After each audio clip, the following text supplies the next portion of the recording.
बोलो जयकारा, बोल मेरे श्री गुरु महाराज की जय। बोलिए सांचे दरबार की जय। माटी कहे कुम्हार से, तू क्या रौंदे मोए। कबीरा संगत साध की, मन की मैल दे धोए। तो प्रेमियों, महापुरुष कितनी कृपा करते हैं हम सबके ऊपर कि जीव के जन्म जन्म की जो मैल होती है मन की, किस तरह से धो देते हैं, किस तरह से जीव को उस रास्ते पर लगा देते हैं। जीव तो अज्ञानता में फंसा पड़ा है, अपने अहंकार में, अपने धन दौलत में फंसा पड़ा है। उस धन को इकट्ठा करने के तरीके सोचता रहता है, लेकिन अगर कोई कुछ मांग भी लेता है तो देने को तैयार नहीं। तो इसलिए प्रेमियों, महापुरुष कृपा करते हैं कि महापुरुषों की जब संगत करते हैं हम, उसमें हमारे को ये सब कुछ लाभ हो जाते हैं। लाभ होते हैं, लेकिन फिर भी कई लोग समझते नहीं है इस बात को। महापुरुष तो समझाते हैं।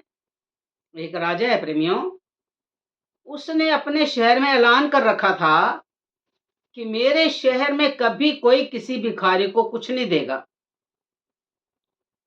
उसके डर के मारे कोई किसी को नहीं देता था। कोई भिखारी, कोई संत, कोई आ भी जाते थे उस शहर में, तो सब भूखे चले जाते थे। किसी को कुछ नहीं मिलता था, क्योंकि राजा ने ये कह रखा था, अगर कोई किसी को भिक्षा देते मैंने देख लिया तो बहुत बुरा व्यवहार होगा। डर के मारे कोई देता ही नहीं था। लेकिन प्रभु की कृपा इतनी महान होती है, कैसे वो रास्ता निकालते हैं जीव को सुधारने का। तो एक बार एक लड़की की शादी होकर उसी शहर में आए। शहर में जब आए तो वो लड़की तो सत्संगी थी, गुरु प्रेमी थी। उनके घर में जो देखती थी सत्संग होता था, कोई दरवाजे पर भिखारी आता था, उसको भी कुछ ना कुछ दिया जाता था।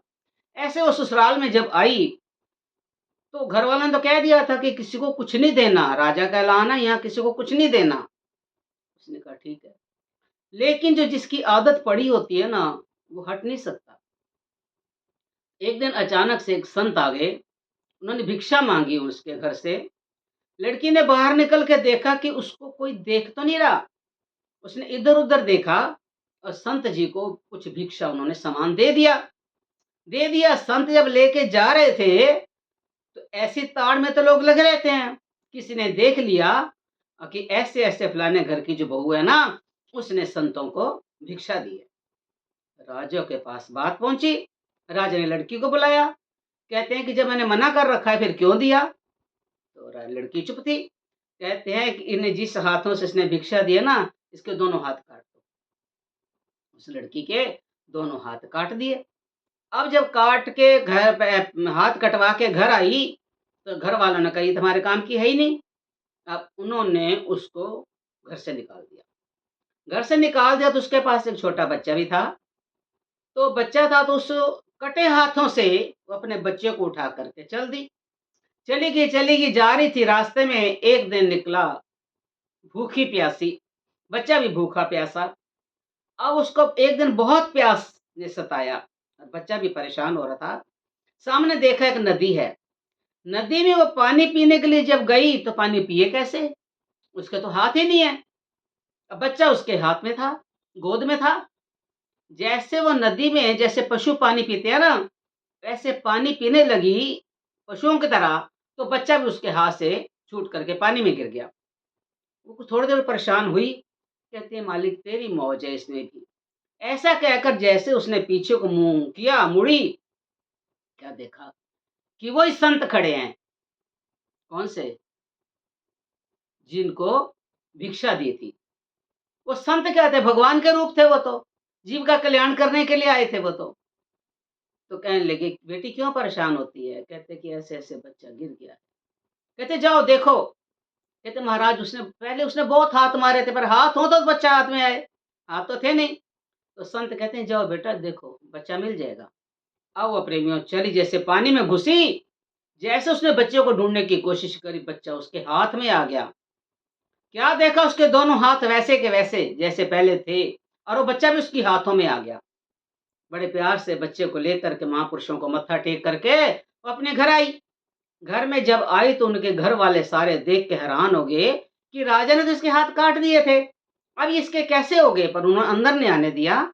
अगर हमने इसको अंदर बाड़ लिया, अंदर घर के अंदर इसको आने दिया, तो राजा हमारे को सज़ा दे देगा।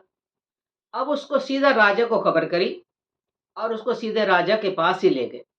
राजा ने जब देखा कि ओह! मैंने तो इसके हाथ काट दिए थे, इसके हाथ बराबर फिर वैसे कैसे हो गए? सारी बात बताई। महाराज ऐसे-ऐसे मैं पानी पीने के लिए गई थी, हाथ तो थे नहीं। मैं पशुओं की तरह पानी पीने लगी तो बच्चा मेरी गोद से गिर गया।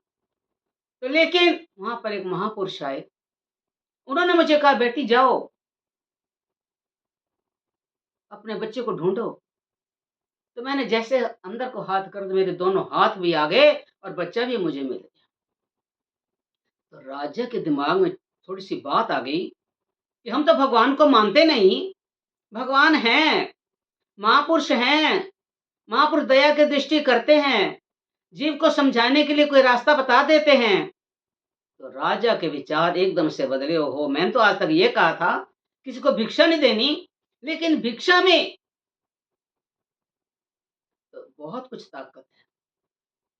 अगर अगर हम अपने घर से, अपने धन में से थोड़ा-सा कुछ किसी को दे देते हैं, तो उसमें फ़र्क नहीं पड़ता। तो कहते हैं, राजा के दिमाग में एकदम विचार बदले। उसने एकदम अपना जो था धन-माल, उसका राजकोष भरे हुए थे, गरीबों की सहायता में लगा दिए, गरीबों की लड़कियों की शादियाँ में लगा दिए, शुभ काम करने में शुरू कर दिए उसने। जितने-जितने शुभ काम करता, उस राजा का राज्यकोष भरता जाता, धन कोष भरता जाता। आखिरकार उसको इतना वैराग हो गया कि मैंने आज तक कुछ नहीं किया, मैंने ज़रा-सा ऐसे कर दिया, तो मेरा मालिक ने कितना कुछ सुन लिया। सबको, अपने शहर वालों को सबसे कह दिया कि आज के बाद मेरी कोई रोक-टोक नहीं है। जैसा शुभ काम हो, भजन करो, बंदगी करो, दान करो, गरीबों की सहायता करो, जैसा मर्ज़ी करो, मैं किसी को कुछ नहीं रोकूँगा। उस दिन से राजा भी भगवान के चरणों में लग कर के, अपने बच्चों को राज-पाट सब कुछ सँभलवा के और भगवान के सिमरन में लग कर के अपने जीवन का वो सुधार करने लगे। तो कहने का भाव है प्रेमियों, महापुरुषों की तेरी रहमत का इशारा एक काफ़ी है। अगर उसकी रहमत हो जाए, एक इशारे में जीव का कल्याण हो जाता है। मेरे सतगुरु दी रहमत का इशारा एक काफ़ी है, सहारे और क्या करने, सहारा एक काफ़ी है। तो जब जीव को एक सहारा मिल जाता है और एक इशारा मालिक का मिल जाता है, तो उसका जीवन का कल्याण जैसे राजा को हुआ, ऐसे उसने सारी प्रजा में ऐलान कर दिया। सारी प्रजा खुश थी और प्रभु चरणों में लग करके, मगन होकर के वो हर वक़्त सत्संग कीर्तन करते अपने जीवन को उज्ज्वल बना दिया। बोलो जयकारा, बोल मेरे श्री गुरु महाराज की जय।